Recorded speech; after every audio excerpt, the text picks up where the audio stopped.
अकोल्यामध्ये अवकाळी पावसामुळे केळी उत्पादक शेतकऱ्यांचंही मोठं नुकसान झालंय।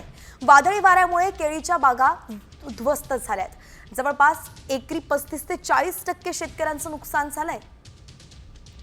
याचा आढावा घेतलाय आमचे प्रतिनिधी अक्षय गवळी यांनी। थेट जाऊयात अकोल्यात।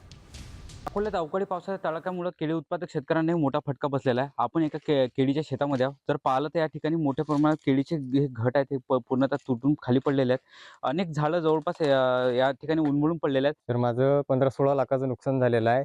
1.5 एकर माझं शेत एकदम जमीनदोस्त झालेलं आहे। 4.5 एकराचं शेत आहे माझं। 7,500 रोप लावलेलं आहे। काल मी व्यापाऱ्याला फोन केला। व्यापारी म्हणते की भाऊ सकाळी येतो घ्यायला, पण आज सकाळी फोन केला, व्यापारी म्हणते मी दादा येऊ नाही शकत, कारण की तुमचा माल खाली पडलेला आहे। त्याच्यामुळे तो कोल्ड स्टोरेजला लावल्यानंतर काळा पडते, ग्राहक घेत नाही।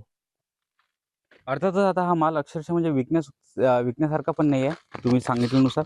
आता या मालाचं तुम्ही काय करणार? हा माल सर्व शेताच्या बाहेर नेऊन टाकून देणे।